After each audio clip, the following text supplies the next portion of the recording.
গায়ে হলুদ হারাম, গায়ে হলুদ হারাম। বলার দায়িত্ব আমার, মানবেন কিনা সে দায়িত্ব আপনার। আমি বলবো কি বলবো না সে দায়িত্ব আমার, আপনার কোনো অনুমতির অপেক্ষা নাই। আপনি মানবেন কিনা সে দায়িত্ব আপনার। কোরআন হাদিস পড়ছি আমরা, বয়ান করবো আমরা, আপনার হারাম করার থেকে অনুমতি নিতে হবে না। যুবকেরা মোটামুটি রেডি যে ঠিক আছে আর খাবো না। বাবা তো মান্যত করে লাইছে, করবি কি? সেদিন এক জায়গায় শুনছি, এদিকেই কোরআন জানে আইছিলাম, কয় ইফতারি দেওয়া লাগবে যৌতুক, ইফতারি না দিলে আগুন লাগাই দিবে। আসেনি এগুলো?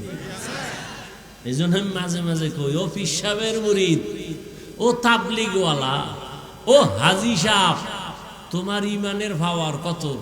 কয় টের পাওয়া যায় মাইয়া বলার বিয়ার সময়। পাঁচতলা বিল্ডিং রাত্র 12টায় খালি ধুম ধুম কাঁপে গেন। ইমাম সাহেব বাইরে হয়েছে, কি ও ঘুমায় না? বিল্ডিং কাঁপতেছে কি ভূমিকম্প? হাজি সাহেব কাকে আর দাওয়াত পান নাই? কি আমার মাইয়ার তো গায়ে হলুদ চলে ছাদে।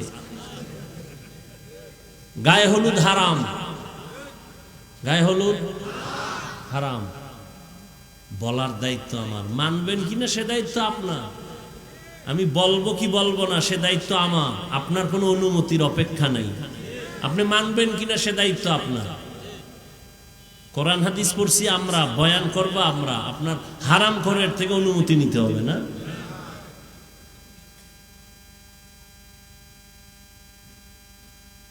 ওমর বললেন, 1 নাম্বার ভালো মা ঘরে আনতে হবে। মনে আছে? দ্বিতীয় হক,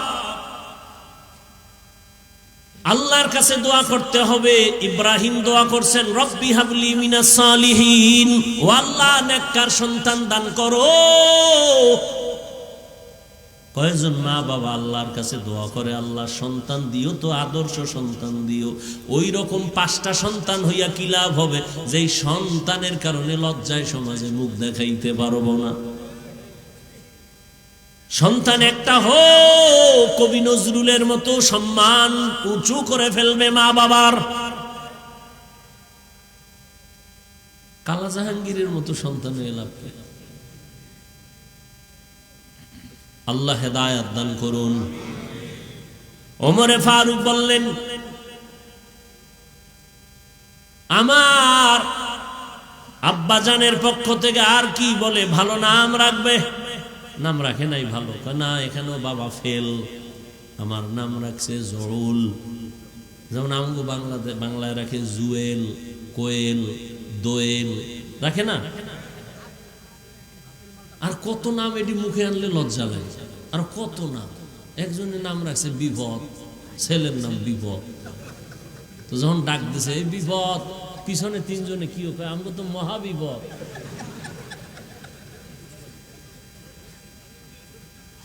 সন্তানের নাম সাগর, হ্যাঁ, সাগরের খালি জ্বর, খালি জ্বর। এলাকার ইমাম সাহেবরে আনছে, পাগড়ি ফুগড়ি বান্ধ দিয়েছে, ডাইল ভাত খাই একটু সন্তান অসুস্থ, দোয়া করবে। খাইলে হুজুর টাইট, এবার দোয়া করবে। কার জন্য? আমার ছেলে। নাম কি? সাগর। দোয়ার গুল্লি মারি ভাই, আমি গেলাম। কেন কেন কই, সাগরে আমার 3বার বাড়ি ভাঙছে। তোমার এই ডাইল ভাত ফেরত নাও, একদিন দাওয়াত দিও, বাথরুমে ধুয়ে যাবো। সাগরের জন্য আমার দ্বারা দোয়া করা সম্ভব হবে? 1বার না 3বার আমার ভৈর বানায় লাইছে সাগরে বাড়ি ভেঙে। এই নাম, হা, ভালো একটা নাম রাখবেন। বাবার এরপরে হক হলো সন্তানের আদব শিক্ষা দিবেন। قال رسول الله صلى الله عليه وآله وسلم من ولد له ولد فليحسن اسمه وأدبه فإذا بلغ فليزوجه فإن بلغ ولم يزوج فأصاب اسما فإنما اسمه على أبيه। ভালো একটা নাম রাখো, আদব শিক্ষা দাও। আদব শিখাইতে পাঠাইছে কোথায়? কেজিতে। হ্যান গিয়ে পরে শরতে অজগর, সরায়াতে আপা, ঠিক নেই? সন্তান কয়দিন পর কয়, মা অজগর কি? এটা আগুন আগুন। ওই আগুন লানো করে ওর মেজাজটা আগুন হয়ে গেছে। একদিন গ্লাস ভাঙ্গে, প্লেট ভাঙ্গে, আলমিরা ভাঙ্গে, সব ভেঙ্গে চুরমার। ওই যে অজগরের মেজাজ। আর একদিন কামা আফা কি? এটা বড় হইলে বুঝবি।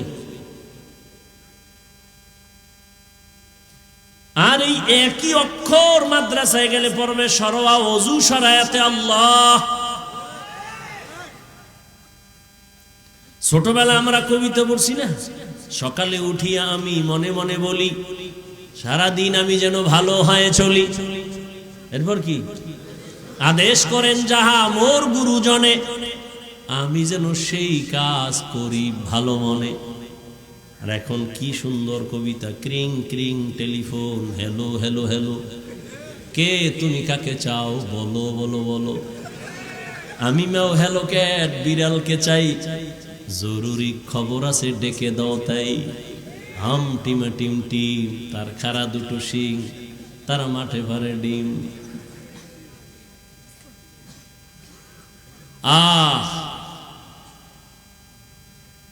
আল্লাহ হেদায়াত দান করেন।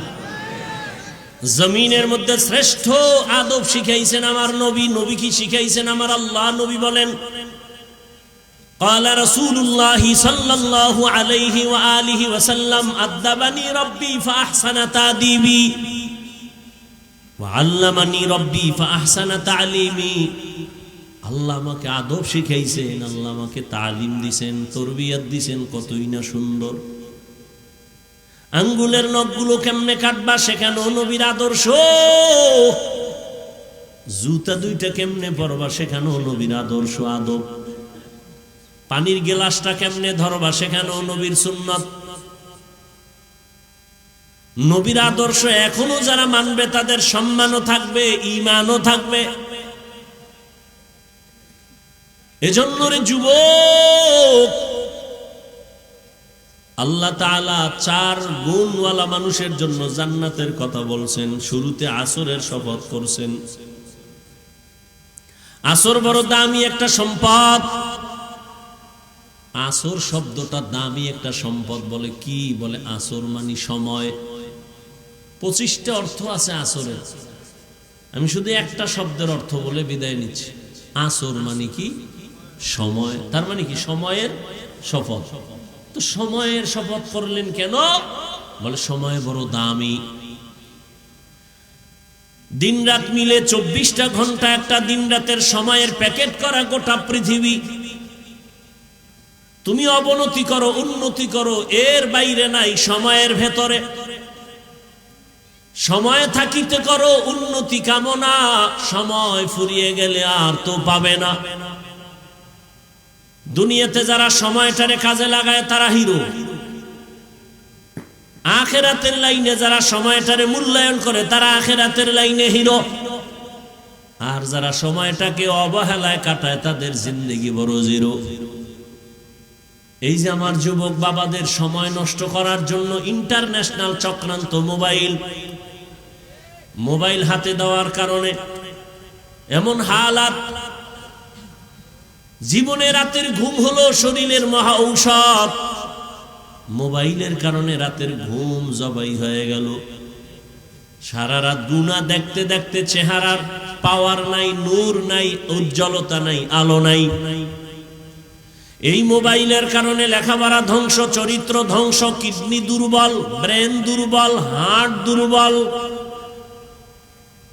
এই মোবাইলের কারণে চোখের পাওয়ার কম, কানের পাওয়ার কম। এই মোবাইলের কারণে কত সন্তান মায়ের সাথে বেয়াদবি, বাবার সাথে বেয়াদবি, শিক্ষকের সাথে বেয়াদবি, আলেমের সাথে বেয়াদবি। এই একটা মোবাইলের কারণে কত সন্তান মায়ের টাকা চুরি করে, বাবার টাকা চুরি করে। মা বাপ না দিলে বন্ধুর পকেট মারে, তারাও যদি না দেয় দোকানে চুরি করে। এই শেষ পর্যন্ত মোবাইলে কি করে? বলে সাদা কাফনের লাশ বানায় দেয়। লেখাপড়াও ধ্বংসের পথে এই মোবাইলের কারণে। কিন্তু এরপর আমরা আশা হারাই না কেন? আবার কিছু ভাবে তাকায় দেখি এই যুবকদের মাঝে আবার এমন কিছু যুবক আছে পাগড়িওয়ালা, বড় দাড়ি, বড় জামা, মনে হয় মসজিদের খতিব। এই যুবক বাবা করো কি? বলে ঢাকা কলেজে পড়ি, জাহাঙ্গীরনগরে পড়ি।